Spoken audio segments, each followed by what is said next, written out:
Part discuss करेंगे और काफी इंपॉर्टेंट टॉपिक है मोलरिटी। तो इस चीज को थोड़ा ढंग से सुनना, सारे क्वेश्चंस वाले पार्ट को ढंग से सॉल्व करने की कोशिश करना, क्योंकि अभी से लेके क्लास 12 तक में मोस्टली मोलरिटी वाला पार्ट ही चलेगा। हमेशा बार बार मोलरिटी रिपीट होगा, कभी कभी मोलरिटी भी आएगा but mostly molarity he repeat होगा। तो इस चीज का थोड़ा ध्यान रखते हुए काम करना है। हेडिंग डाल दो अपने कॉपी में, मोलरिटी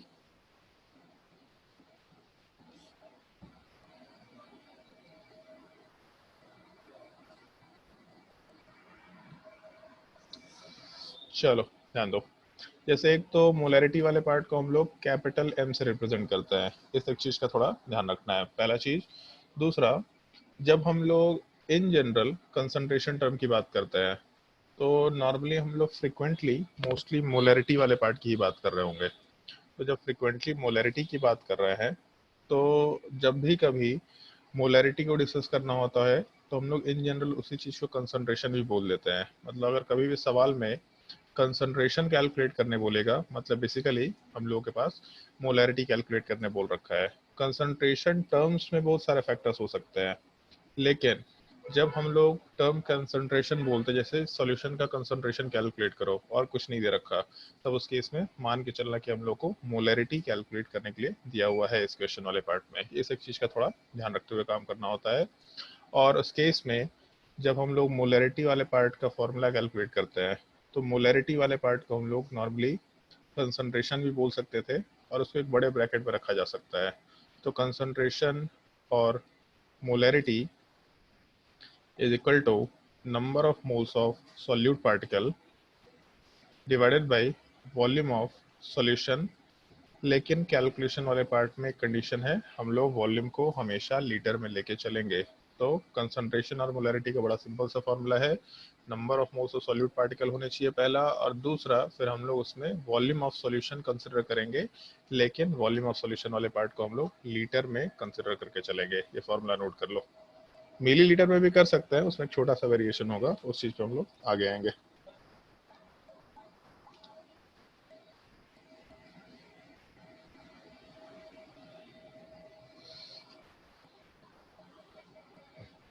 हेलो सर। हाँ बोलो। सर इसको फुल स्क्रीन करिए ना। फुल स्क्रीन करिए ना मतलब जो दिख रहा है उसको फुल स्क्रीन कर दीजिए। हाँ ऐसे ही ठीक है। क्यों, इससे आगे क्या प्रॉब्लम चल रहा था? सर थोड़ा बड़ा दिख रहा है अब। चल ठीक है।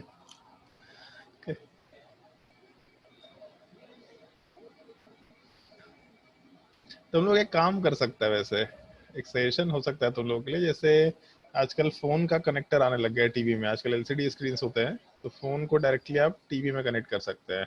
तो वैसा कनेक्टर है तो अपने फोन को टीवी में कनेक्ट कर लो, ज्यादा बड़े स्क्रीन में चीजें दिखाई देंगी, तुम लोग के लिए आसान हो जाएगा पढ़ाई करना। फोन में से छोटू सा स्क्रीन में लगे पड़े हैं जबरदस्ती, क्या पढ़ाई चल रहा है पता नहीं चल रहा। तो फोन को कनेक्ट कर लिया करो अगर टीवी में, तो ज्यादा बेटर है। चलो ध्यान दो। जैसे अगर हम लोग कंसंट्रेशन वाले पार्ट की बात करें तो हम लोग को ऊपर दिख रहा है नंबर ऑफ मोल्स, और मोल्स वाले पार्ट को हम लोग यूनिट वाइज मोल्स के टर्म में ही रखते हैं। जबकि volume of solution in litre, तो इसका मतलब नीचे लीटर। तो हमेशा इस यूनिट का ध्यान रखना, हम लोग कंसंट्रेशन वाले पार्ट को या मोलरिटी वाले पार्ट को आराम से मोल पर लीटर के टर्म में रिप्रेजेंट करते हुए चलेंगे। सिंपल सा सिनेरियो है, ज़्यादा इसमें कुछ प्रॉब्लम नहीं रहता है। डेफिनेशन हम लिखवा नहीं रहे, डेफिनेशन तो लॉजिकली मैथमेटिकली बना सकते हैं। Number of moles of solute particle by volume of solution, मतलब it is equal to number of moles of solute particle per unit volume of solution in litre. ऐसा सिंपल डेफिनेशन आराम से दिया जा सकता है। तो पहला क्वेश्चन नोट करो, फटाफट नोट करते जाओ question. Find the molarity of a solution containing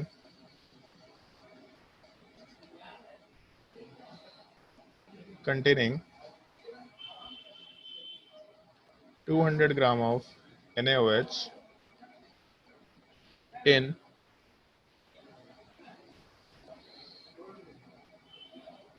500 ml of water, the 500 ml of aqueous solution.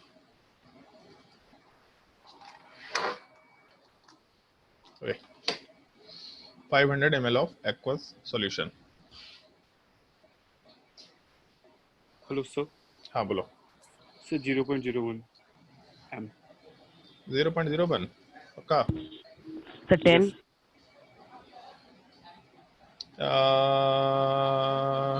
यार देख तो 10 रहा है। Yes sir 10। क्या है इतना हड़बड़ी बनाता है, आराम से करना ना कैलकुलेशन। 10। चलो ध्यान दो, सब लोग ध्यान दो, और थोड़ा इस चीज को याद रखना है थोड़ा। जैसे कंसंट्रेशन सिंपल सा है, ठीक है, मोलैरिटी निकालना है, उसको लिखने का ये तरीका ध्यान रखना।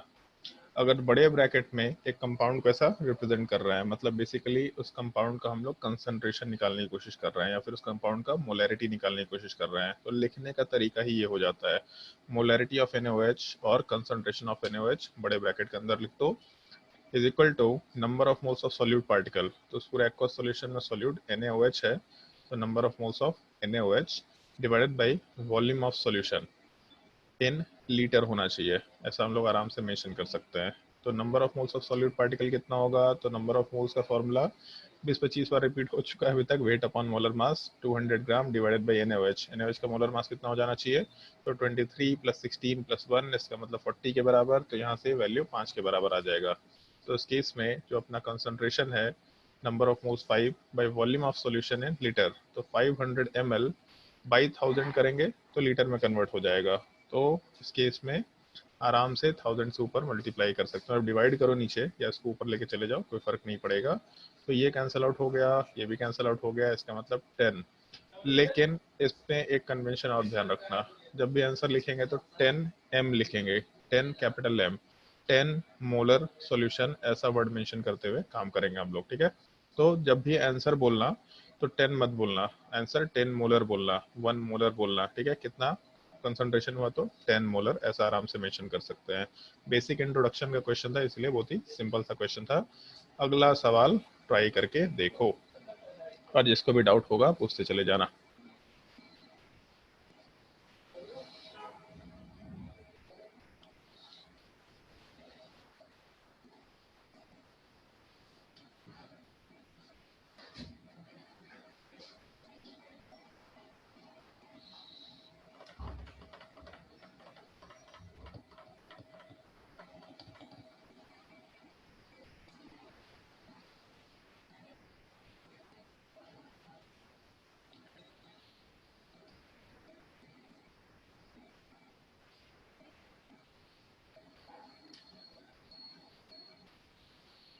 ट्राई करके देखो। Find the concentration of 120 gram of CH3COH solution in 180 gram of water. Density of solution is equal to 1 gram per ml। सोच के देखो।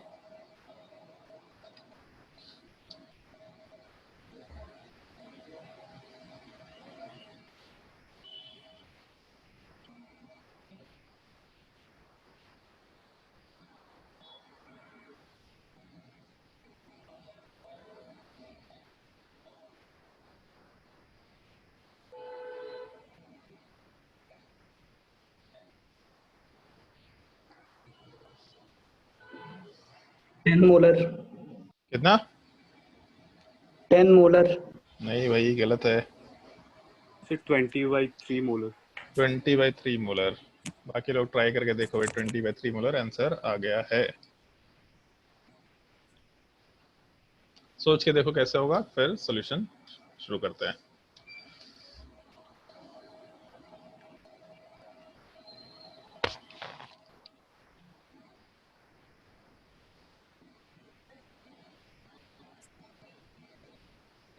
चलो ध्यान दो। क्वेश्चन में दे रखा 120 ग्राम ऑफ CH3COH, और उसी का कंसंट्रेशन निकालने बोला है। तो कंसंट्रेशन के लिए हम लोग सीधा इस तरीके से बड़े ब्रैकेट का काम कर सकते हैं। बड़े ब्रैकेट में CH3COH is equal to number of moles of CH3COH divided by volume of solution in litre. तो जैसे एक चीज तो है, नंबर ऑफ मोल्स निकाल लेते हैं पहले एसिटिक एसिड का या इथेनोइक एसिड का। तो number of moles is equal to weight upon molar mass. Acetic acid का मोलर मास पहले कैलकुलेट करवाया था, 60 ग्राम के बराबर होता है। तो नंबर ऑफ मोल्स 2 निकल के आएगा। बट सवाल में डेंसिटी ऑफ सॉल्यूशन दिया है, और H2O तो सॉल्वेंट होता है, H2O मतलब ये सॉल्यूशन थोड़े ना है। तो इस केस में जब कैलकुलेशन करेंगे तो पहले हम लोगों को सॉल्यूशन का वेट निकालना पड़ेगा, जो कि हम लोग सॉल्यूट के वेट के साथ जब सॉल्वेंट के वेट को ऐड करेंगे तो वहां से निकाल सकते हैं। सॉल्यूट का वेट कितना दे रखा था, 120 ग्राम के बराबर। सॉल्वेंट का वेट कितना दे रखा है, 180 ग्राम के बराबर। तो इस केस में 120 प्लस 180 कंसिडर करके चले, इसका मतलब टोटल वैल्यू आ जाएगा 320 ग्राम के, सॉरी 300 ग्राम के बराबर। तो वेट ऑफ सॉल्यूशन मालूम है, और डेंसिटी का बचपन से फॉर्मूला पढ़ते आ रहे हैं, मास बाई वॉल्यूम। तो volume is equal to mass by density.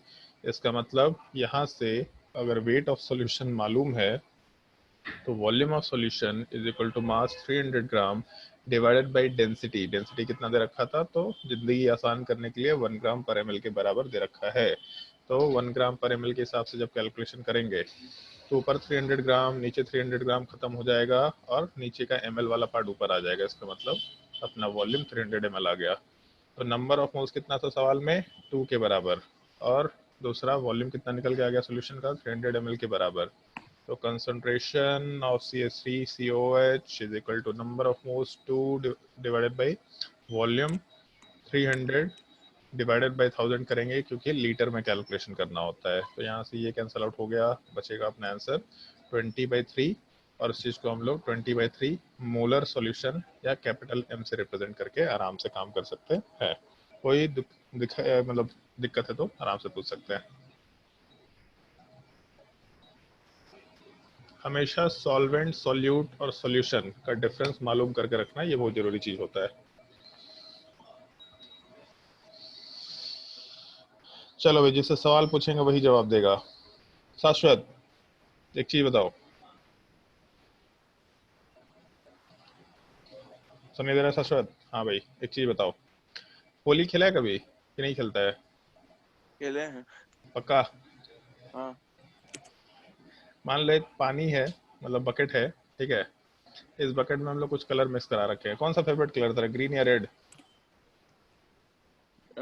Silver. अबे सिल्वर कलर से पानी में रंग कैसे बना पाएगा? सिल्वर तो भूत बनाने के लिए यूज करते हैं भाई। मतलब पानी मिलाने के लिए नॉर्मली लोग कौन सा कलर यूज करते हैं, रेड या ग्रीन यूज करते हैं। सिल्वर कलर थोड़े ना पानी में डालते हैं कोई। सिल्वर तो चमकीला कलर चेहरे पे लगाने के लिए आता है केवल। चलो मान लेते तेरा सिल्वर ही कलर है। एक चीज बताओ, जैसे अगर हम लोग दो सिनेरियो ले सकते हैं। हम लोग के पास एक कलर बना हुआ था, ठीक है, कुछ भी उसको देख के लग रहा था कि हाँ डार्कनेस है, लाइटनेस है, कुछ भी, उसमें पानी ऐड करेंगे तो उससे क्या फर्क पड़ेगा? कलर लाइट हो जाएगा। कलर लाइट हो जाएगा। तो चलो ठीक है, लाइट हो गया। अगर कलर डार्क करना है तो क्या करें? और ऐड करना होगा कलर। मतलब इसका कलर थोड़ा डार्क करना होगा, तो इस केस में क्या करें? तो कलर ऐड करेंगे। हाँ। ऐसा नहीं कर सकते इसमें से पानी निकाल दें? उससे डार्क नहीं होगा। पानी निकाल देंगे तो डार्क नहीं होगा इससे? कंसंट्रेशन से हाँ होगा कि नहीं होगा? होगा। पक्का होगा कि नहीं होगा? जल्दी बता। ऐसे तो प्रैक्टिकली तो नहीं होना चाहिए। तो सिल्वर कलर लेकर के होली खेलता है, इसलिए तेरा आंसर नहीं आ रहा। Red colour, green colour use करो भाई, प्रैक्टिकली नहीं होना चाहिए। हम ये जो सवाल पूछ रहे हैं बस इसका जवाब चाहिए। अगर इसको डार्क करना है तो ठीक है, कलर ऐड कर दिया। पानी निकाल सकते कि नहीं निकाल सकते? नहीं, क्यों? उससे कम नहीं होगा कलर। उससे कलर डार्क नहीं होगा? डार्क नहीं होगा। अब एक सवाल का जवाब दो, बाकी लोग भी सोच के जवाब दो। अगर हम इस सॉल्यूशन में से, मतलब कलर जो बना रखे हैं हम पहले से, उसमें से पानी अगर निकाल दे तो कलर डार्क होगा कि नहीं होगा? सर नहीं होगा। डार्क नहीं होगा? नहीं सर, सर यूनिफॉर्मली अगर मिक्स हो जाएगा। सही में डार्क नहीं होगा कलर? होगा। होगा?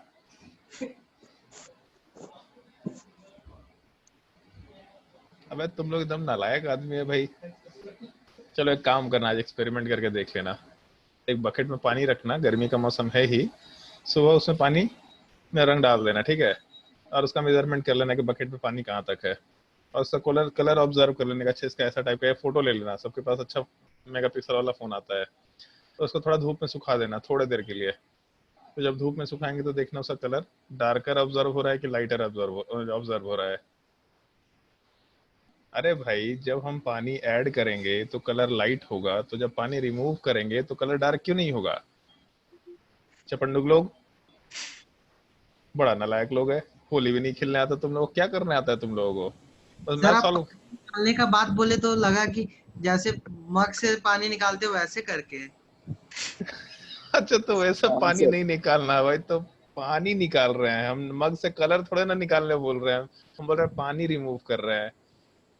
तो पानी जैसे ऐड किया वैसे ही पानी रिमूव कर रहे हैं। हाँ चलो ठीक है, वो भी एक सिनेरियो आएगा अभी। जैसे एक मग से इससे कुछ पार्ट निकाले, तो जब एक मग से कुछ निकाले तो पानी थोड़ा ना निकाले, हम लोग सॉल्यूशन निकाल दे, पूरा कलर का जो सॉल्यूशन था वही निकाले। तो जब एक मग से ही सॉल्यूशन को निकालेंगे तब उसमें कोई फर्क नहीं पड़ेगा, तब एग्जैक्टली चीजें सेम रहेंगी। लेकिन मेरा जो ये सिनेरियो है कि सॉल्यूशन के अंदर से अगर हम लोग पानी रिमूव करें तब उसके इसमें अपना कलर डार्क हो जाएगा। इसमें दिक्कत नहीं है, कलर डार्क होना चाहिए। दिक्कत इस चीज में है कि हम लोग पानी निकाल कैसे पाएंगे। अगर एक सॉल्यूशन बना हुआ है तो हम लोग ऐसे ही नॉर्मली पानी ऐड या पानी रिमूव नहीं कर सकते, हम लोग को हीटिंग करके पानी वहां से इवापोरेट कराना पड़ेगा, जो कि हम लोग प्रोसेस में कैरी आउट नहीं करते हैं। तो बेसिकली इस चीज को हम लोग अपने क्वेश्चन के लिए यूज भी करते हैं। अगर हम लोग के पास एक एग्जिस्टिंग सॉल्यूशन दे रखा तो उसमें हम लोग केवल दो काम कर सकते हैं। आइदर हम लोग सॉल्वेंट को ऐड कर सकते हैं या फिर हम लोग सॉल्यूट को ऐड कर सकते हैं। हम लोग दोनों में से किसी को रिमूव नहीं कर सकते, ना सॉल्यूट को रिमूव कर सकते हैं ना सॉल्वेंट को रिमूव कर सकते हैं। इस चीज का बस ध्यान रखना है। तो जैसे अगर हम लोग सॉल्वेंट को ऐड करेंगे तो हम लोगों का कलर लाइट हो रहा है। लाइट होने का मतलब है, बचपन से ये चीज सुनते आ रहे होंगे, सॉल्यूशन वाला पार्ट डाइल्यूट हो रहा है। तो जब सॉल्वेंट का एडिशन होता है तो इस चीज को हम लोग नॉर्मली डाइल्यूशन प्रोसेस बोल देते हैं। और जब सॉल्यूट का एडिशन हुआ तो कलर डार्क हुआ, इसका मतलब जो सॉल्यूशन है वो कंसंट्रेट हो जा रहा है। तो इस प्रोसेस में जहाँ पे हम लोग सॉल्यूट का एडिशन करेंगे उस चीज को आराम से कंसंट्रेशन बोल के काम कर सकते हैं। तो हम लोगों का दो पॉसिबिलिटी है, अगर सॉल्वेंट का एडिशन हुआ तब उसके इसमें डाइल्यूशन हो जाएगा, और अगर सॉल्यूट का एडिशन हुआ तब उसके इसमें कंसंट्रेशन हो जाएगा। किस चीज पे फर्क नहीं पड़ेगा, इन चीजों का ध्यान रखना है। अगर हम लोग डाइल्यूशन करेंगे तो डाइल्यूशन के टाइम पे केवल सॉल्वेंट ऐड किए हैं, सॉल्यूट को तो ऐड नहीं किए हैं। तो अगर सॉल्यूट को ऐड नहीं किए हैं मतलब डाइल्यूशन के टाइम पे सॉल्यूट का अमाउंट फिक्स रहेगा, केवल सॉल्वेंट का अमाउंट चेंज होने वाला है। जब कंसंट्रेशन करेंगे तब उस केस में हम लोगों का जो सॉल्वेंट का अमाउंट है वो फिक्स रहेगा, सॉल्यूट का अमाउंट इंक्रीज कर जाएगा। तो इस एक छोटे से कंसेप्ट को यूज करते हुए हम लोग एक क्वेश्चन पे आराम से डिस्कशन कर सकते हैं। क्वेश्चन छापना शुरू करो। Find the volume of water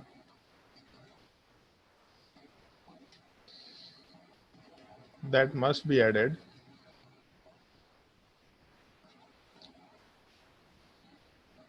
to a 0.1 molar solution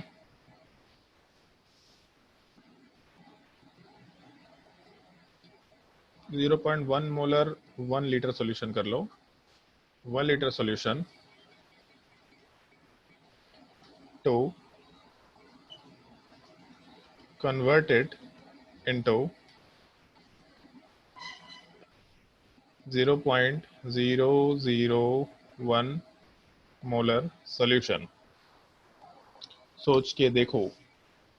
Find the volume of water that must be added to 0.1 molar 1 liter solution to convert it into, convert यहाँ लिखना था, to convert it into 0.001 molar solution। सोच के देखो। So 1000 liter. फिर से सोच के देखो। So 100 liters. So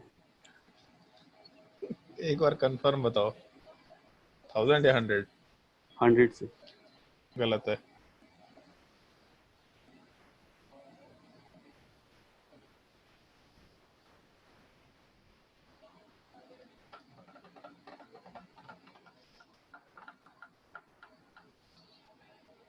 ये चीज बहुत अच्छा है, ये खुद से तुम टॉपिक पढ़ रहा है खाली टाइम पे, बहुत अच्छी चीज है। लेकिन तुमको अब समझ में आएगा कि हम लोगों का रोल क्या होता है। खुद से लोग चीजें पढ़ते हैं बट उसमें कहाँ कहाँ गलती कर सकते हैं ये नहीं मालूम पड़ता। इस क्वेश्चन में अगर हम आंसर लिखेंगे तो तो तुमको मालूम पड़ जाएगा कि कहाँ गलती हुआ।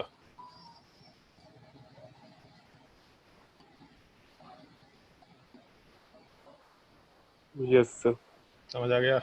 सवाल सिंपल है, आंसर भी आया तुम्हारा, बट आंसर गलत आया है। हम लोग का काम केवल पढ़ाना नहीं होता, ये गलती आइडेंटिफाई कराना होता है। तुम लोग गलती कहाँ कर सकता है। खुद से पढ़ना एनी टाइम बेस्ट होता है, बहुत अच्छी चीज है ये, खुद से पढ़ाई कर रहे हैं तो बाकी लोगों को भी करना चाहिए। चलो भाई ध्यान दो। पहला चीज तो ये बोला, find the volume of water that must be added. ये नहीं पूछा है कितना फाइनल वॉल्यूम ऑफ सॉल्यूशन होगा, सवाल ये पूछा है फाइनल वॉल्यूम कितना, सॉरी कितना पानी ऐड करें हम लोग। तो अगर मान लो जैसे पहले 1 लीटर था, फाइनल सॉल्यूशन का वॉल्यूम 10 लीटर हो गया, तो 10 लीटर तो ना पानी ऐड किया हम लोग, 9 लीटर पानी ऐड किया है। अगर 1 लीटर वॉल्यूम था, फाइनल वॉल्यूम 100 लीटर हो गया, तो फिर हम लोग 99 लीटर पानी ऐड किया है, ना कि 100 लीटर ऐड किया है। सवाल पूछा है कितना पानी ऐड करेंगे, ना कि सवाल पूछा है कितना फाइनल वॉल्यूम होगा। तो और एक और चीज, कैलकुलेशन का थोड़ा पार्ट ध्यान रखना और इस तरीके को याद भी रखना है। जैसे एक चीज तो मालूम है, कंसंट्रेशन का फॉर्मूला क्या है, number of moles by volume of solution. तो जैसे इसमें एक चीज अप्लाई कर सकते हैं हम लोग आराम से, कि हम लोग के कैलकुलेशन वाले पार्ट में 0.1 मोलर सॉल्यूशन दे रखा। तो ऐसा करते हैं हम लोग, शुरुआत में कंसंट्रेशन C1 अगर ले तो 0.1 मोलर ले लो, नंबर ऑफ मोल्स वाला पार्ट n के बराबर मान लेते हैं, और वॉल्यूम ऑफ सॉल्यूशन 1 लीटर दे रखा। और अभी मेंशन किया था कि कंसंट्रेशन को जब कम करते हैं, मतलब सॉल्यूशन को जब डाइल्यूट करते हैं, तो डाइल्यूशन के टाइम पे हम लोग सॉल्वेंट ऐड करते हैं, सॉल्यूट पे फर्क नहीं पड़ने वाला है, ठीक है।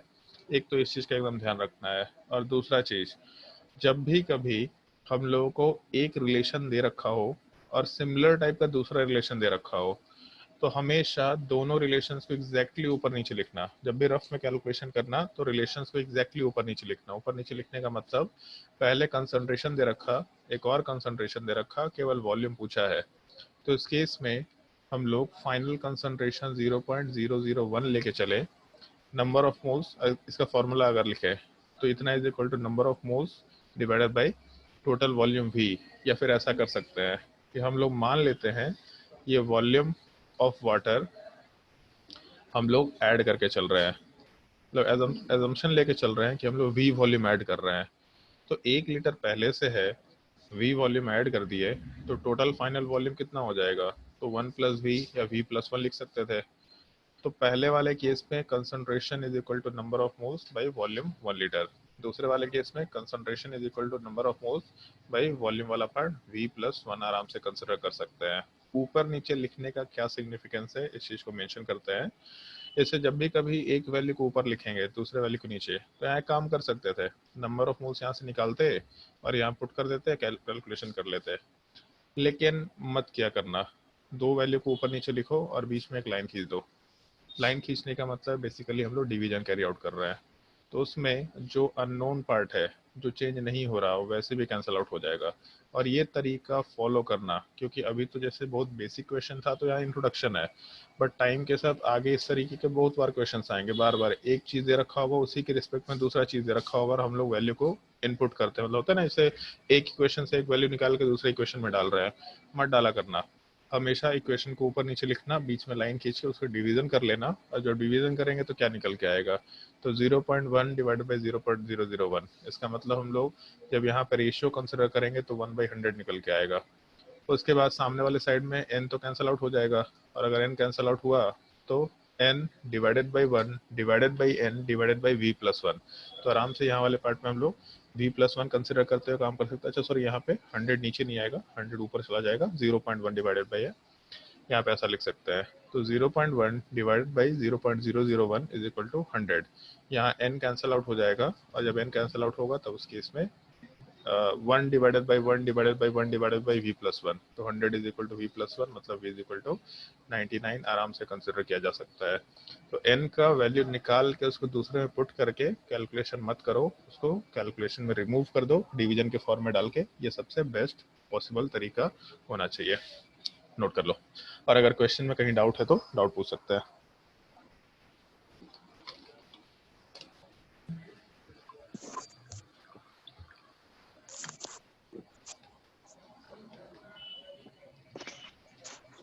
शाश्वत समझ में आया रंग कैसे मिलाते हैं?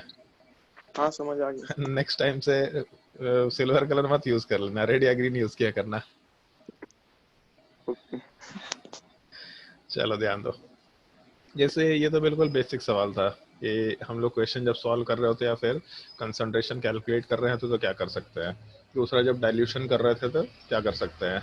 लेकिन ऐसा भी तो कर सकते हैं ना हम लोग, जैसे किया होगा बचपन में ये चीज़, फिर से वही होली वाले सिचुएशन लेके चल रहे हैं कि हम लोग एक मग में ज़्यादा डार्कर कलर डालते हैं, फिर दूसरे वाले कलर में पानी होता है, इसी में से मग से कुछ कुछ पानी मिला मिला करके दूसरे वाले को भी थोड़ा कलरफुल बनाने की कोशिश करते हैं।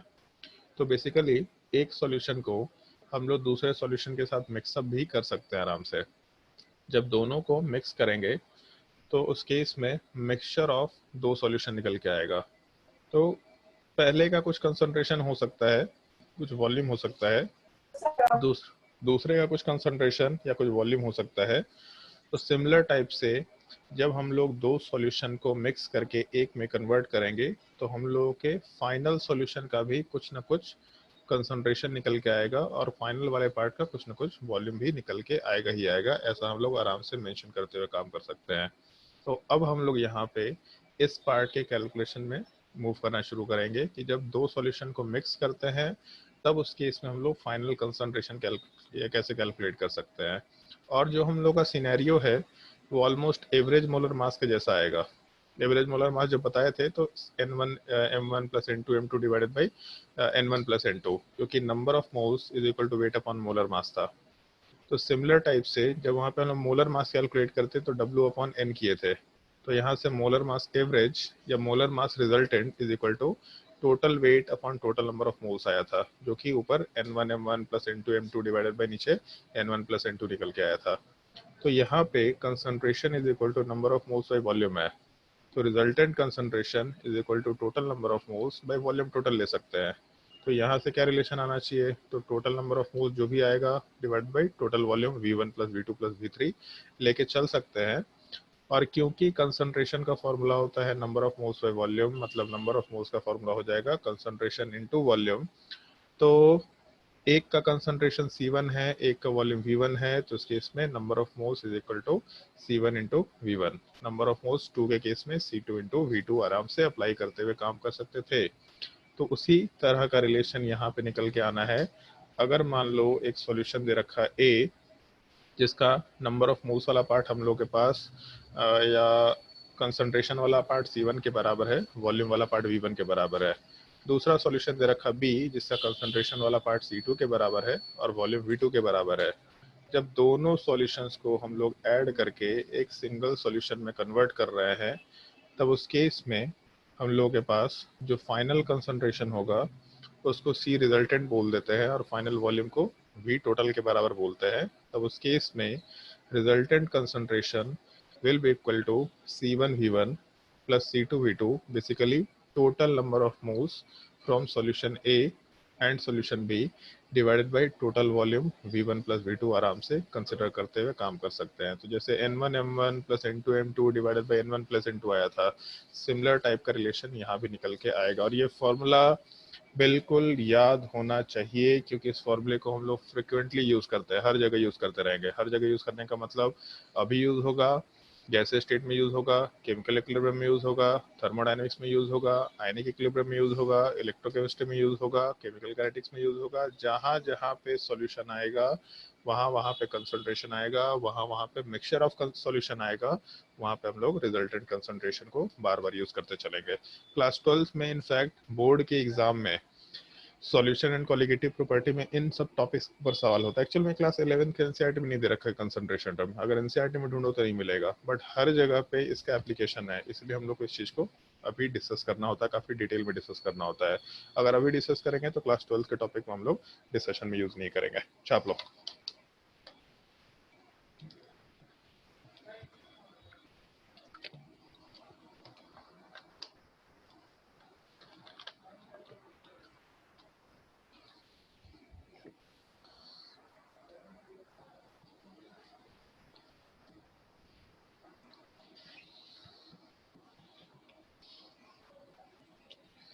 और अगर इसको नोट कर लिया है तो अच्छा, एक सवाल छोटा सा हम डिस्कस कर लेते हैं, फिर उसके बाद ज़्यादा डिटेल में सवाल डिस्कस करेंगे।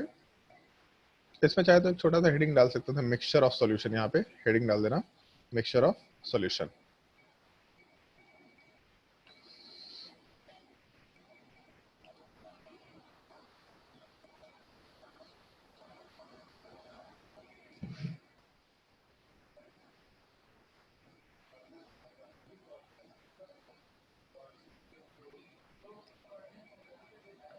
चलो ध्यान दो, जैसे अगर हम लोग इस पार्टिकुलर पार्ट में कुछ कैलकुलेशंस वाले पार्ट को करना चाहें कि हम लोग कैलकुलेशंस करना है, उससे पहले हम एक छोटा सा पार्ट डिस्कस करना चाहेंगे, बस एकदम सिंपल सा पार्ट है। जैसे मान लो कि हम लोगों के पास H2SO4 दे रखा और इसका कंसंट्रेशन दे रखा है 2 मोलर, तो H प्लस का कंसंट्रेशन कितना हो जाएगा और SO4 2 माइनस का कंसंट्रेशन कितना हो जाएगा?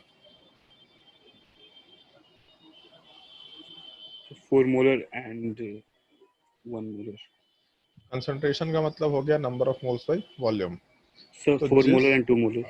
जिस सॉल्यूशन में H2SO4 है एग्जैक्टली उसी सॉल्यूशन में H प्लस और SO4 2 माइनस भी है, तो concentration is equal to number of moles by volume. सारा पार्ट तो एक ही सॉल्यूशन का पार्ट है, मतलब वॉल्यूम सब में सेम है। तो इस केस में एक H2SO4 वाले पार्ट में हम लोगों के पास जो H प्लस है वो जस्ट 2 है, मतलब एक मॉलिक्यूल में 2 हाइड्रोजन है, तो जितना H2SO4 लेंगे उसका 2 गुना H प्लस आएगा। तो अगर 2 गुना H प्लस निकल के आएगा, मतलब basically number of moles of H plus will B 2 times that of number of moles of H2SO4। तो अगर नंबर ऑफ मोल्स डबल हो गया तो कंसंट्रेशन वाला पार्ट भी आराम से डबल निकल के आएगा, क्योंकि concentration is directly proportional to number of moles दिखाई दे रहा है given volume is constant.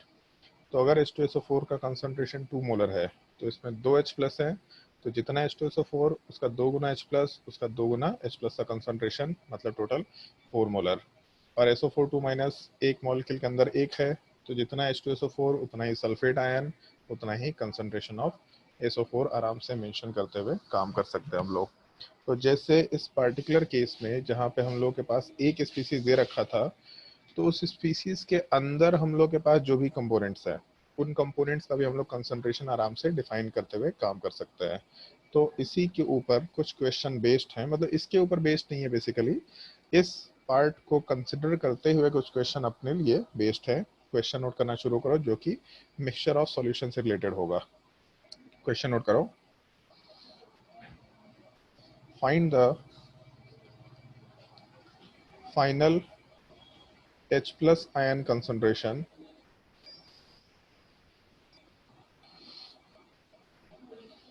Final H plus ion concentration। पहला part 1 molar 2 litre HCl plus 1 molar 3 litre HCl। Try करके देखो, एक एक करके क्वेश्चन कराएंगे। 1 molar 2 litre HCl plus 1 molar 3 litre HCl।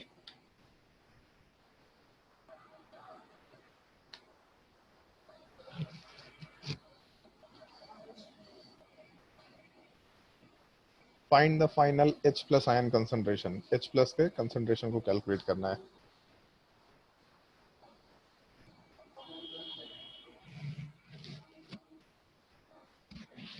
So हाँ 1 1।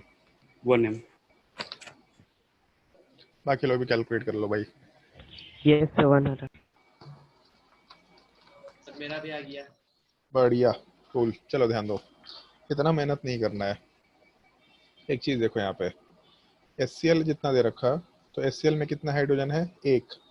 तो इसका मतलब number of moles of H plus will be equal to number of moles of HCl, या फिर concentration of H plus will be equal to concentration of HCl। ये तो हम बस समझा रहे हैं क्योंकि इंट्रोडक्शन पार्ट है तो इसलिए मेंशन कर रहे हैं। तो H प्लस का कंसंट्रेशन पहले वाले सॉल्यूशन की तरफ से कितना निकल के आएगा? तो पहले वाले सॉल्यूशन को अगर कंसिडर करें तो 1 मोलर निकल के आएगा। दूसरे वाले साइड से H प्लस अगर कंसिडर करें तो इस केस में यहाँ वाले पार्ट में भी कंसंट्रेशन HCl के बराबर आएगा, क्योंकि एक HCl में एक हाइड्रोजन है, तो जितना HCl उतना हाइड्रोजन, जितना HCl का कंसंट्रेशन उतना हाइड्रोजन का कंसंट्रेशन। ये भी 1 मोलर है। पहले वाले केस में वॉल्यूम 2 लीटर है, दूसरे वाले केस में वॉल्यूम 3 लीटर है।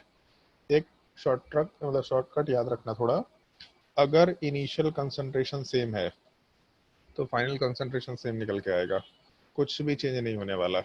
अगर पहले वाले केस में 1 मोलर है, दूसरे वाले केस में 1 मोलर है, तो उस केस में कोई कैलकुलेशन मत करना, फाइनल कंसंट्रेशन 1 मोलर ही निकल के आएगा जब भी हम लोग सिमिलर सब्सटेंसेस को कंसिडर करेंगे। तो नॉर्मली भी कैलकुलेशन करके देख सकते हैं। C resultant is equal to C1V1 मतलब 1 इंटू 2 प्लस C2V2 मतलब 1 into 3 divided by V1 plus V2 तो 2 प्लस 3। तो ऊपर कितना हो गया 5, नीचे कितना हो गया 5 मतलब 1। तो जब भी कभी कंसंट्रेशन वाला पार्ट इनिशियली सेम दे रखा होगा तब उस केस में हमेशा final concentration by default same होगा। इस चीज का डायरेक्टली ध्यान रखना, इतना कैलकुलेशन करने की जरूरत नहीं होगी। नोट कर लिया होगा तो नेक्स्ट क्वेश्चन में बढ़ सकते हैं। और ये शॉर्टकट ध्यान रखना, वैसे 2-3 बार 4 बार रिपीट करेंगे, मेरे हिसाब से ये चीज याद रहेगा ही रहेगा सबको। सेकंड क्वेश्चन ट्राई करके देखो। 2 molar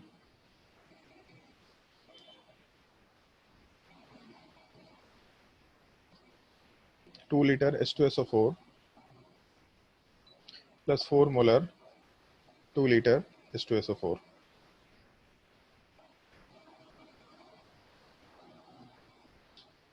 Two molar 2 liter H2SO4 plus 4 molar 2 liter H2SO4.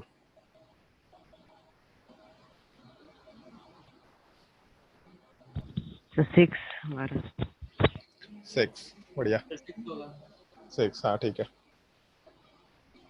चलो भाई 2 लोग आंसर आ गया तो कैलकुलेशन करते हैं। जैसे एक चीज देखो यहाँ पे कंसंट्रेशन वाले पार्ट में 2 मोलर दे रखा है H2SO4 का, बट सवाल में तो H प्लस का कंसंट्रेशन निकालने बोला है। अगर H प्लस का निकालने बोला है तो दिख रहा है कि एक मॉलिक्यूल के अंदर 2 हाइड्रोजन है। इसका मतलब कंसंट्रेशन ऑफ H प्लस जो होगा वो H2SO4 के जस्ट डबल होगा, जितना H2SO4 उसका 2 गुना H प्लस। इसका मतलब concentration of H plus will be equal to 2 times concentration of H2SO4, ऐसा लेके चल सकते हैं।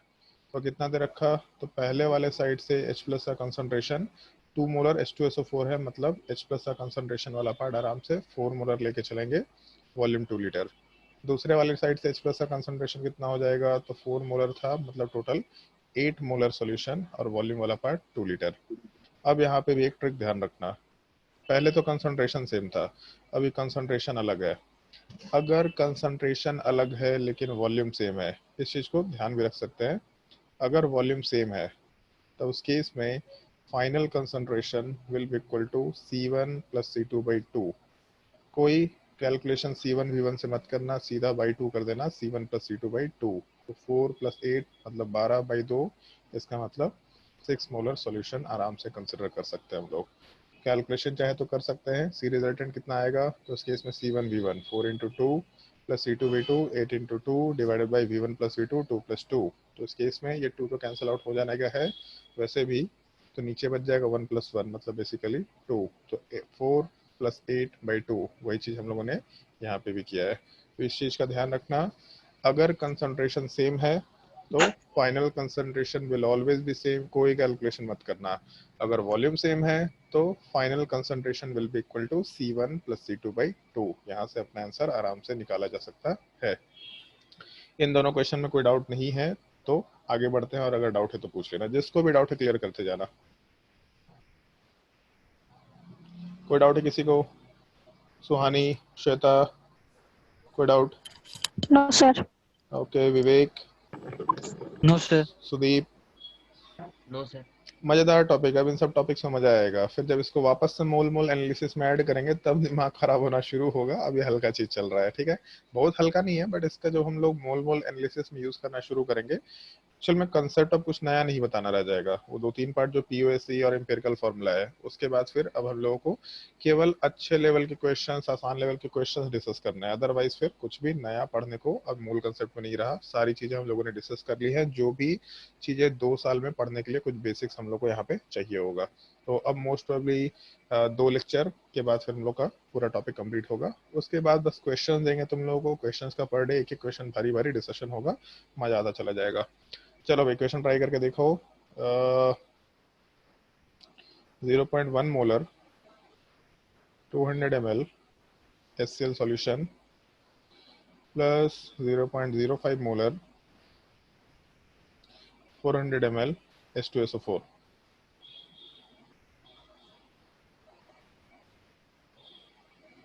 Zero point 0.1 molar 200 ml HCl solution plus 0.05 molar 100 ml H2SO4.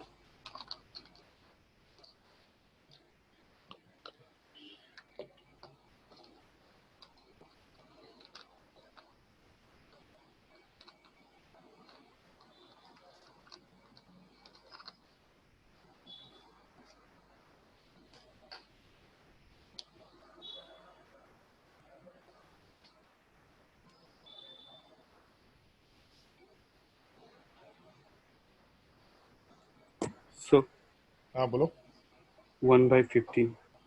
निकला 1/15. 1/15 Sir, 1/7.5 m. पक्का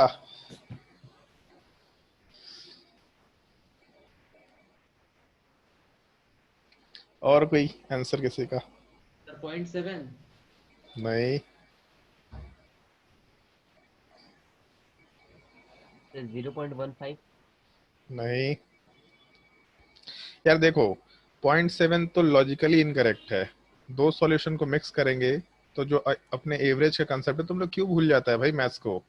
एवरेज हमेशा लोअर लिमिट और अपर लिमिट के बीच में आता है नॉर्मली हमेशा। 0.7 का कोई लॉजिक नहीं है। 0.7 तो अपने लोअर लिमिट अपर लिमिट से बाहर निकल गया। So दो 2 by सॉल्यूशन को 30. मिक्स करेंगे तो डेफिनेटली हम लोग एवरेज की बात कर रहे हैं, एवरेज कंसंट्रेशन की बात कर रहे हैं। कभी भी इन दोनों के ऊपर नहीं जाएगा, मतलब नीचे भी नहीं जाएगा, ऊपर। मैथ्स में यही तो बेसिक्स पढ़ रहे हैं ना भाई। रेंज और फंक्शन वाला पार्ट यहाँ से लेकर के इन्फिनिटी तक जाएगा। ओपन ओपन क्या बोलते हैं उसको, ओपन डॉट एक होता है और एक क्लोज्ड डॉट होता है। गजब नालायक है तुम लोग, पूरा मैथ्स खराब है तुम लोग का। हाँ कितना बोला रवि? So 1/50. गलत। 1/50 ना, 15. Sir, 1/10. So 1/15. 1/10 मतलब 0.1 बेसिकली। H plus का निकालना. क्या? H plus ion. हाँ तो सवाल में दे क्या रखा है हमको? हम तो शुरू से ही डिस्कशन Sir, कर रहे हैं ना। 1/10. 1/10 0.1 मोलर। 1/10 बोलो या 0.1 बोलो? Yes. अबे 1/10. नालायक लोग, यहाँ HCl दे रखा, यहाँ H2SO4 दे रखा, तो पहले वाले तरफ से अगर H प्लस का कंसंट्रेशन निकाले तो HCl के बराबर आएगा, मतलब 0.1 के बराबर आएगा। दूसरे वाले केस की तरफ से H प्लस का कंसंट्रेशन निकालें तो उस केस में H2SO4 है, मतलब जस्ट 2 गुना हो जाएगा कंसंट्रेशन। तो 2 टाइम्स कंसंट्रेशन ऑफ H2SO4, 0.05 पे 2 टाइम्स कितना हो जाएगा? 0.1 मोलर। और अभी जस्ट ट्रिक बताया तुम लोगों को, अगर कंसंट्रेशन सेम है तो फाइनल कंसंट्रेशन कितना हो जाएगा? 0.1 मोलर। कोई कैलकुलेशन करने की थोड़ी ना जरूरत है कि 1/10 निकाल रहे हैं। Concentration will be equal to 0.1 molar. Simple सा सवाल है। हाँ ये है कि इसका कैलकुलेशन हम तुमको दिखा रहे हैं क्योंकि यहाँ पे ml दे रखा, तो ml के टर्म में कैसे कैलकुलेशन करना है। यहाँ जरूरत नहीं है कि कोई मालूम पड़ गया कि final concentration will B same, लेकिन फिर भी कैलकुलेशन कैसे करके आंसर पे पहुंचेंगे इस चीज को दिखाते हैं। तो जैसे मान लो यहाँ पे H प्लस का कंसंट्रेशन 0.1 दे रखा था और वॉल्यूम वाला पार्ट 200 ml दे रखा था। दूसरे वाले केस में 0 पॉइंट के अलावा वॉल्यूम वाला पार्ट 400 ml दे रखा था। तो एक चीज ध्यान रखना, जैसे हम लोग का जो कंसंट्रेशन का फॉर्मूला है number of moles by volume, इसको हम लोग लीटर में कन्वर्ट करके रखते हैं।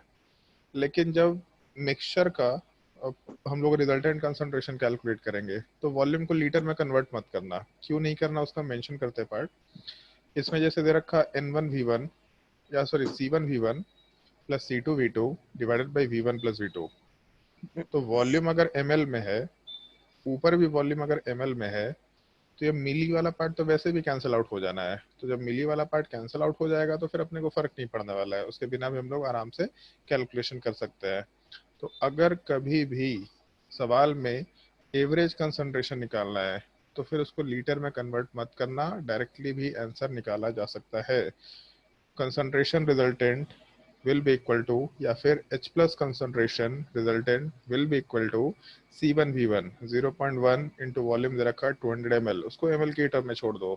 C2V2 0.1 into वॉल्यूम दे रखा 400 ml divided by V1 plus V2, कितना दे रखा है? 200 प्लस 400 के बराबर। तो यहाँ से जब कैलकुलेशन करेंगे तो ऊपर वाला पार्ट कितना आ जाएगा? तो 20 के बराबर होना चाहिए। दूसरा वाला पार्ट कितना? 40 के बराबर होना चाहिए। और नीचे कितना निकल के आना चाहिए?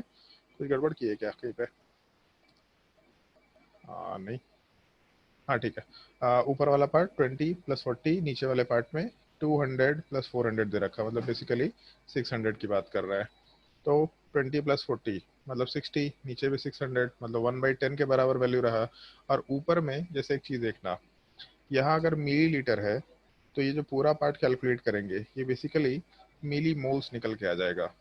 यहाँ पे भी मिलीलीटर है तो हम लोग मोल्स ना बोल के मिली मोल्स बोल सकते हैं। जैसे लीटर की जगह मिलीलीटर है मतलब 10⁻³ लीटर, तो मोल्स की जगह मिली मोल्स मतलब 10⁻³ मोल्स बोला जा सकता है आराम से। तो इस कैलकुलेशन वाले पार्ट में ऊपर हम लोगों के पास मिली मोल्स हो जाएगा और नीचे वाले पार्ट में हम लोगों के पास मिलीलीटर हो जाएगा। तो ये मिली वाला पार्ट गायब हो जाएगा, वापस से अपना वैल्यू मोल पर लीटर में आ जाएगा।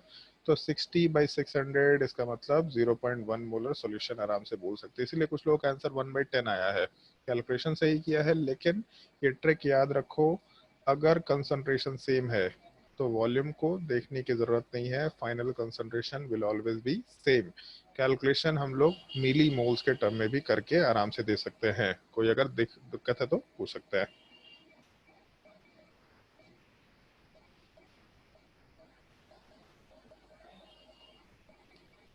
चलो, अगर दिक्कत नहीं है तो फोर्थ पार्ट कैलकुलेट करके देखो।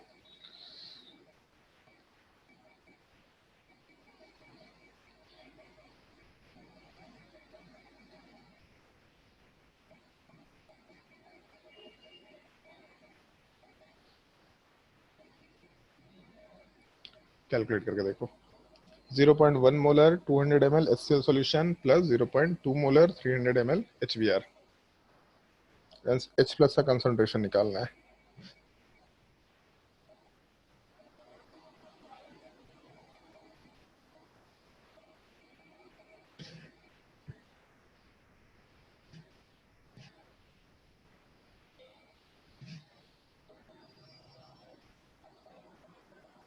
So 4/25 amp.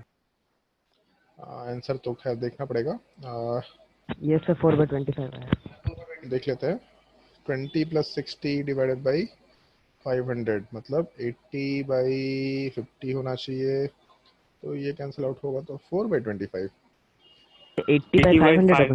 500। सॉरी, हाँ तो ठीक है, हम 50 के लिए कर रहे हैं, 0 तो बाद में 1/, कर देंगे। तो इसका मतलब हो जाएगा 1.6 0.16, ऐसा कुछ वैल्यू आना चाहिए। 0.16।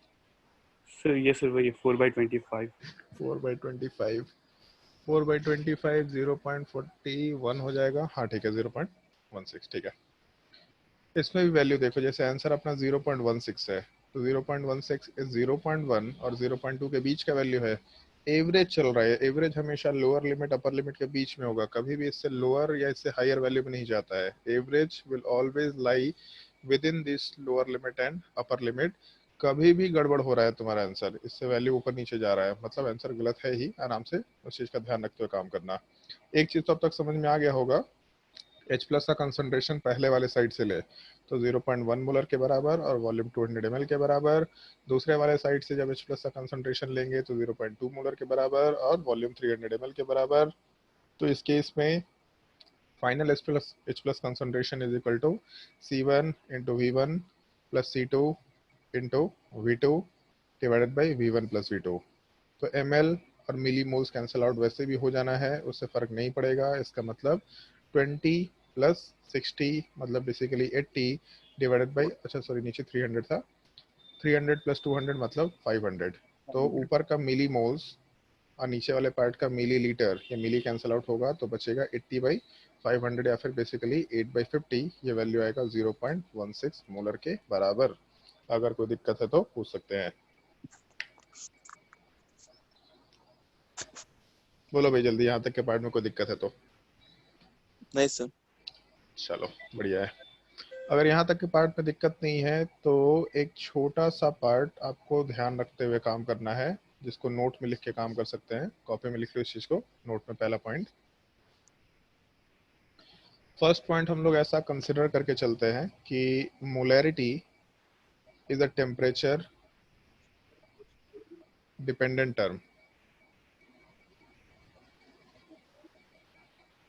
Molarity is a temperature dependent term होना भी चाहिए।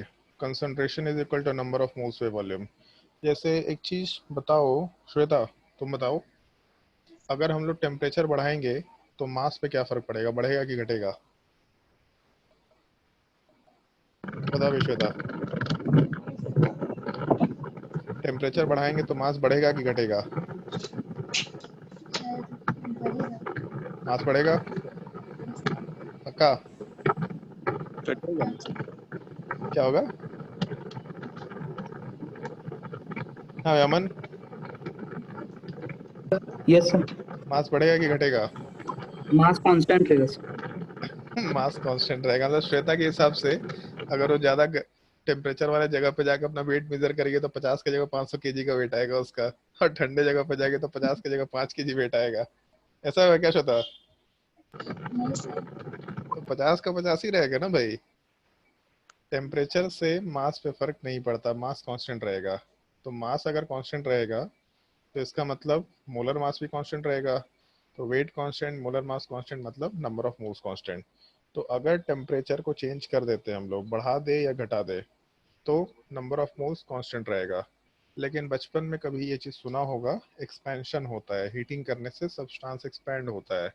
तो जब टेम्परेचर बढ़ाएंगे तो वॉल्यूम बढ़ेगा, जब टेम्परेचर घटाएंगे तो वॉल्यूम घटेगा। मतलब बेसिकली ऊपर का पार्ट कांस्टेंट है बट नीचे का वॉल्यूम कांस्टेंट नहीं है।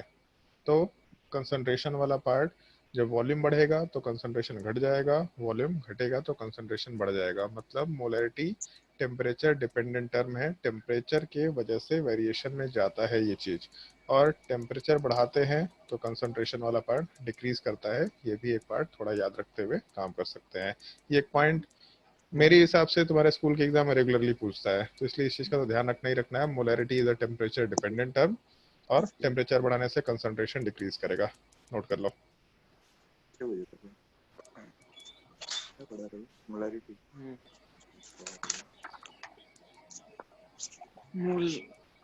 मोलैरिटी। नोट कर लो point, molarity is a temperature dependent term. Number of, नहीं वॉल्यूम चेंज होता है, एक्सपैंड होगा तो वॉल्यूम चेंज होगा। किसको ज्ञान बांट रहा है शाश्वत?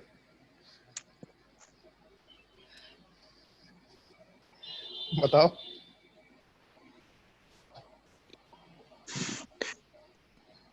बोल ही नहीं रहा। ज्ञान बांट रहा है तो अच्छी चीज है, बहुत अच्छी बात है, लेकिन माइक ऑफ करके बांटो। चलो एक और टर्म पे ध्यान रखना। जैसे एक हम लोग टर्म यूज करते हैं, यहाँ पे तो यूज नहीं करते, बेसिकली इसको थर्मोडायनेमिक्स में यूज करते हैं, एक्सटेंसिव प्रॉपर्टी और इंटेंसिव प्रॉपर्टी। जैसे एक चीज सोच के बताओ, तुम लोगों को खुद से सोच के बता रहे हैं। डेंसिटी वाले पार्ट का मान लो एक सब्सटेंस है, ठीक है, उसका डेंसिटी कुछ भी दे रखा 1 ग्राम/ml, और उसका हम लोग 1 kg लेके चलते हैं। तो जब हम लोग 1 kg लेके चलेंगे तो मान लेते हैं डेंसिटी D1 के बराबर है। तो 2 kg में डेंसिटी कितना, मतलब D2 के बराबर अगर मान लेते हैं, तो D1 D2 के बराबर होगा कि बराबर नहीं होगा? सर सेम होगा। अब सिंपल सा एक सवाल है, एक सब्सटेंस है जिसका डेंसिटी D1 के बराबर है, उसका 1 kg लिए थे तो डेंसिटी D1 बोले थे। उसी सब्सटेंस का 2 kg ले लिए मास हम लोग, और डेंसिटी D2 बोल रहा है। तो D1 D2 बराबर होगा या फिर सेम हो, डिफरेंट होगा? क्या रिलेशन निकल के आना चाहिए, या कुछ भी हो सकता है? सर सेम कंडीशन में से सेम होगा। सेम कंडीशन रहा तो डेंसिटी सेम होगा, क्योंकि डेंसिटी वाला पार्ट चेंज नहीं करता है। Density is equal to mass by volume. Mass double भले ही किए हैं, बट जैसे ही मास को डबल कर दिए तो वॉल्यूम भी उसी के हिसाब से डबल हो जाएगा। मतलब रेशियो बेसिकली सेम ही रहेगा। तो अगर मान लो कि हम लोगों के मास को चेंज करने से हम लोगों के डेंसिटी वाले पार्ट पे फर्क नहीं पड़ा, डेंसिटी सेम रहा, मतलब density is independent of volume and mass, ऐसा हम लोग आराम से बोल सकते हैं। और जब भी कभी इस तरह के कोई प्रॉपर्टी की बात करते हैं हम लोग, तो वहाँ पे हम लोग टर्म इंटेंसिव प्रॉपर्टी बोल सकते हैं। ये थर्मोडायनेमिक्स का एक टर्म है जिसका हम बेसिक इंट्रोडक्शन यहाँ पे दिया करते हैं, और डिटेल में हम लोग इस चीज़ को थर्मोडायनेमिक्स में यूज़ करेंगे। वैसे प्रॉपर्टी जो मास या फिर वॉल्यूम से इंडिपेंडेंट है, तो उसकी याद रखने का सिंपल सा तरीका ध्यान रखना। ये चीज़ जो हम लोगों का आयन वाला पार्ट है, वो इंडिपेंडेंट में भी होता है और इंटेंसिव में भी होता है। तो वैसे प्रॉपर्टीज या फिर किसी सब्सटेंस रिलेटेड वैसे वैल्यूज जो मास एंड वॉल्यूम से इंडिपेंडेंट हो, तो उस केस में हम लोग इंटेंसिव प्रॉपर्टी वर्ड यूज कर सकते हैं। तो दूसरा एक्सटेंसिव हो गया, जैसे नंबर ऑफ मोल्स है मास के ऊपर डिपेंड करेगा, तो एक्सटेंसिव प्रॉपर्टी जो मास या वॉल्यूम के ऊपर डिपेंड करता हो। जो कंसंट्रेशन वाला पार्ट है, इस कंसंट्रेशन वाले पार्ट में भी हम लोग वैल्यू को मास या वॉल्यूम से इंडिपेंडेंट मान करके चलते हैं। क्यों मान के चलते हैं? तो जैसे number of moles by volume, तो वॉल्यूम खुद भी अमाउंट के ऊपर डिपेंड करेगा, नंबर ऑफ मोल्स खुद भी अमाउंट के ऊपर डिपेंड करेगा। तो जो रेशियो है वो रेशियो वाला पार्ट अमाउंट के ऊपर डिपेंड नहीं करेगा, जैसे डेंसिटी में किया था मास बाई वॉल्यूम। मास अमाउंट के ऊपर डिपेंड करेगा, वॉल्यूम अमाउंट के ऊपर डिपेंड करेगा, बट दोनों का रेशियो हमेशा कांस्टेंट रहेगा। ऐसा हम लोग आराम से बोलते हुए चल सकते हैं। सेम टाइप से मोलैरिटी और कंसंट्रेशन वाले पार्ट में number of moles per unit volume है, ये दोनों पार्ट अमाउंट के ऊपर डिपेंड करेंगे, तो दोनों का रेशियो हमेशा अमाउंट से इंडिपेंडेंट होगा। और अगर इंडिपेंडेंट हुआ तो इंटेंसिव प्रॉपर्टी वर्ड आराम से यूज कर सकते हैं। तो इस एक टर्म का थोड़ा ध्यान रखना। सेकेंड पॉइंट नोट कर लो, molarity is a intensive property या इज एन इंटेंसिव प्रॉपर्टी। और उसके नीचे डेफिनेशन नोट कर लेना थोड़ा सा। इंटेंसिव प्रॉपर्टी का मतलब independent of amount of substance या independent of mass and volume.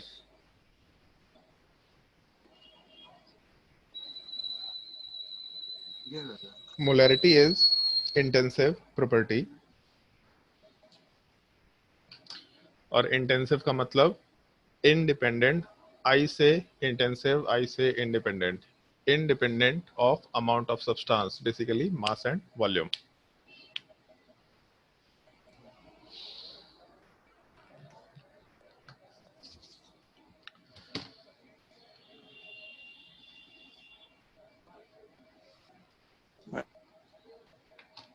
तो आज हम लोग जो भी कुछ डिस्कस किए बेसिकली कंसंट्रेशन वाले पार्ट को सम अप करता है, लेकिन नेक्स्ट क्लास में एक क्वेश्चन होगा जिसको सॉल्व करके आना है, उसका हम डिस्कशन भी करेंगे। आज डिस्कशन नहीं करें उस चीज का, होमवर्क में देंगे। अभी होमवर्क में काफी सारे क्वेश्चंस होंगे मोलैरिटी के। नेक्स्ट क्लास में हम लोग मोलैरिटी डिस्कस करेंगे, percentage weight by weight discuss करेंगे, percentage weight by volume discuss करेंगे। और इस टॉपिक के खत्म होने के बाद उसके नेक्स्ट क्लास में हम लोग सारे पार्ट का इंटर कन्वर्जन, मतलब मोलैरिटी को मोलैलिटी में कन्वर्ट करो, मोल फ्रैक्शन को मोलैलिटी में कन्वर्ट करो, परसेंटेज वेट बाय वेट को मोलैरिटी में कन्वर्ट करो, वो इंटर कन्वर्जन वाला पार्ट हम लोग डिस्कस करना शुरू सर डेंसिटी और मोलैरिटी का रिलेशन, डेंसिटी और मोलैरिटी का कोई रिलेशन नहीं है। रिलेशन क्यों डिफाइन करना पड़ेगा अपने को? जैसे ऊपर एक क्वेश्चन सॉल्व किया था ना कहीं पे डेंसिटी दे करके, यस सर, तो क्या रिलेशन था? तो रिलेशन निकल के आया था क्या? बस उसको हम लोग यूज किए थे किस चीज के लिए? तो सॉल्यूशन के वॉल्यूम को कैलकुलेट करने के लिए। तो रिलेशन कुछ नहीं है। रिलेशन निकालना तो आसान चीज है कि अब मान लो कि हमको सॉल्यूशन का वॉल्यूम निकालना है, तो डेफिनेटली सॉल्यूशन का मास अगर मालूम होगा तो डेंसिटी के थ्रू ही तो वॉल्यूम निकाल पाएंगे ना।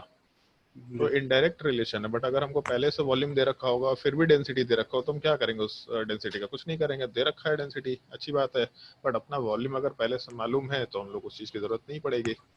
तो कोई सर ये डायरेक्ट एक्सटेंसिव प्रॉपर्टी क्या होता है? एक्सटेंसिव प्रॉपर्टी जैसे इंटेंसिव क्या होता है? Sir independent of mass and volume, तो एक्सटेंसिव क्या होना चाहिए logically? Dependent on mass and volume. खुद से भी तो सोच सकते थे।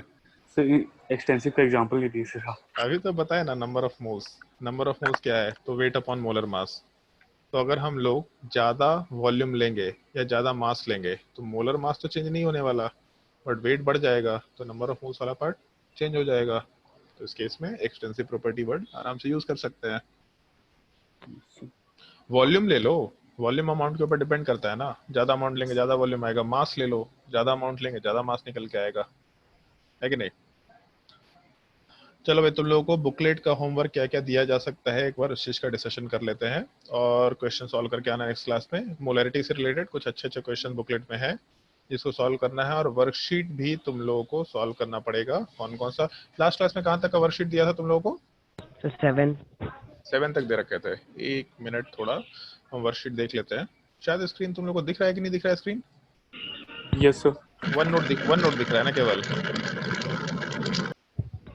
Yes sir. कौन कोल्ड ड्रिंक्स पी रहा है भाई?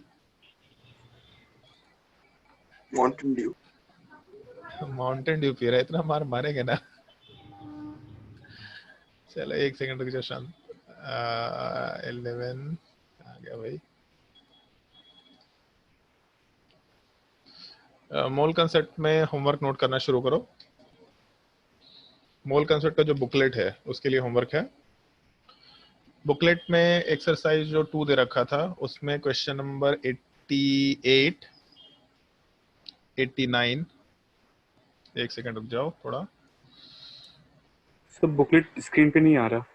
हाँ हाँ हाँ, एक सेकंड रुक जाओ।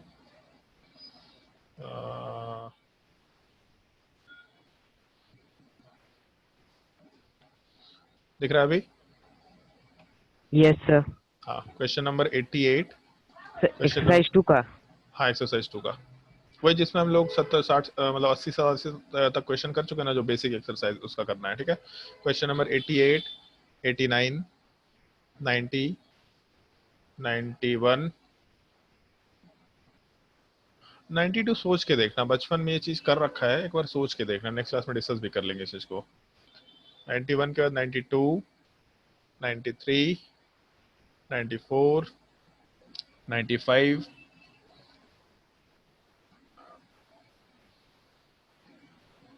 हाँ ठीक है, इतना क्वेश्चन नेक्स्ट क्लास के लिए सॉल्व करके देखना।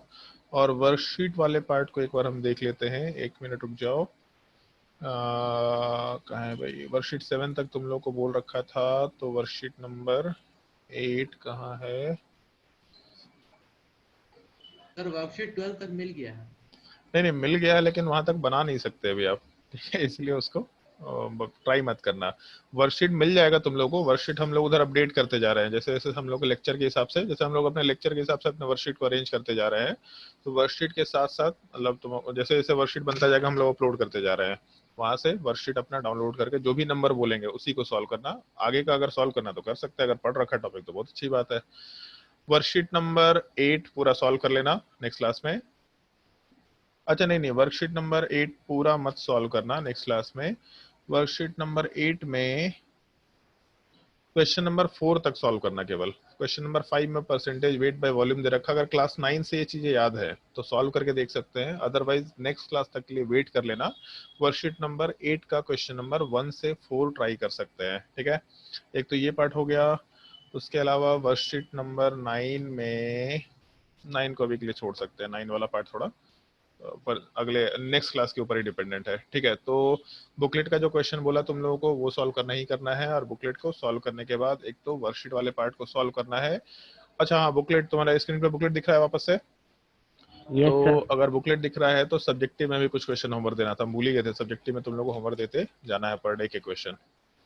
चलो भाई, एक्सरसाइज 1 में तुम लोगों को कुछ कुछ क्वेश्चन होमवर्क दिया था। उसके बाद क्वेश्चन नंबर 14 ट्राई करके देखना। क्वेश्चन नंबर 13 ट्राई करके देखना। सर एक्सरसाइज 1 में? हाँ, एक्सरसाइज 1 जो बेसिक प्रॉब्लम्स है उससे क्वेश्चन नंबर 13 एंड 14।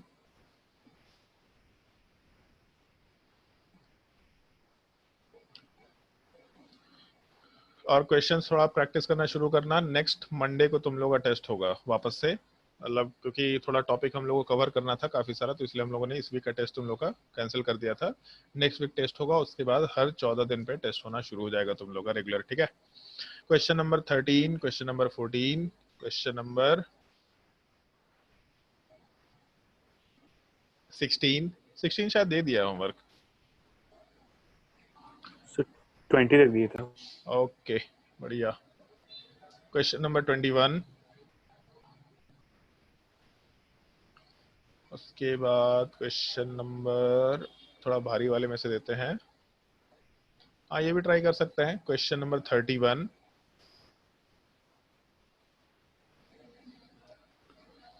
उसके बाद एडवांस लेवल में क्या क्या होमवर्क दिया था तुम लोगों को? 3। क्वेश्चन नंबर 3 दे रखा है, और बस एक ही क्वेश्चन दिया था क्या? Yes sir. ओके ओके, एक ही क्वेश्चन कैसे दिया था? ये भी तो दिया था ना 5 नंबर। 5 नंबर कोई डाउट भी पूछा है शायद से? तो वो बहुत पहले दे। ओके बढ़िया। सर 3 दिया था। सर 19। ये क्वेश्चन ट्राई करके आना भाई, क्वेश्चन नंबर 9। क्वेश्चन नंबर 9 से रिलेटेड एक थोड़ा कहानी है, जैसे हम ये क्वेश्चन नॉर्मली जब भी कभी देते हैं होमवर्क में तो कोई भी सॉल्व नहीं कर पाता है, काफ़ी अच्छा सवाल है। बट एक बार हम यहाँ पे पास में एक जगह है तेनू घाट, सब लोग नाम सुना होगा। वहाँ पे एक नवोदय विद्यालय करके स्कूल है, वहाँ पे हम पढ़ाने गए थे एक बार ऐसे ही एक लेक्चर के लिए। उसमें हम ये क्वेश्चन दिए थे उन लोगों को। उनके पास कोई रिसोर्सेस नहीं होता है, कोई बुकलेट नहीं, कोई बुक नहीं, कोई अरिहंत वरिहंत कुछ नहीं, कुछ भी नहीं, केवल एनसीईआरटी होता है। उस बैच में अप्रोक्सीमेटली शायद 22 या 23 लोग थे, जिसमें से 5 लोगों ने इस क्वेश्चन सॉल्व कर लिया था। तो अपना अपना बुकलेट दे दिए थे उनको कि चलो ठीक है बुकलेट अपने पास रखो, 5 लोग शेयर कर लेना। ये क्वेश्चन नॉर्मली हम लोग के पढ़ाने के बाद भी लोगों से नहीं सॉल्व होता, जबकि वहाँ के 5 स्टूडेंट ने ये क्वेश्चन सॉल्व कर लिया था और क्लास के टाइम पे मतलब 5 मिनट के ड्यूरेशन में सॉल्व कर लिया था। अच्छे से ट्राई करके देखना, बहुत अच्छा सवाल है, ढंग से सारी चीज़ें सोचना, भले ही कैलकुलेशन थोड़ा रिगरस होगा फिर भी सोच के देखना। और अगर नेक्स्ट क्लास में नहीं बनेगा किसी से तो मेरे से पूछना, फिर हम थोड़ा हिंट देंगे, फिर ट्राई करके देखना। फिर भी नहीं बनेगा तब जाके फिर हम सॉल्यूशन, इस क्वेश्चन को तुम लोग डाउट सेशन में मत डालना, क्योंकि वहां से सॉल्यूशन मिल जाएगा तो फिर क्वेश्चन बनाने का मजा खत्म हो जाएगा। अगर डाउट होगा तो नेक्स्ट क्लास में याद से क्लास में पूछ लेना कि सर इस क्वेश्चन का एक बार हिंट दे दीजिए, हम हिंट देंगे तुम लोगों को, फिर से एक बार ट्राई करना। अगर फिर भी नहीं बनता है तब फिर डाउट सेशन में डाल देना और वहां पे हम लोग सॉल्यूशन बना करके उसको आराम से एक्सप्लेन करके डाल देंगे। काफी अच्छा सवाल है क्वेश्चन नंबर 9, सोच के देखना, बहुत मजा आएगा सॉल्व करके इस चीज को। तो आज के लिए इतना ही होमवर्क रखते हैं, बाकी नेक्स्ट क्लास में कंटिन्यू करते हैं हम लोग आराम से, ठीक है। कोई अगर डाउट है किसी को तो पूछ सकते हैं अभी तक के लिए। चलो अगर डाउट नहीं है तो नेक्स्ट क्लास में मिलते हैं, आराम से कंटिन्यू करते हैं नेक्स्ट क्लास में।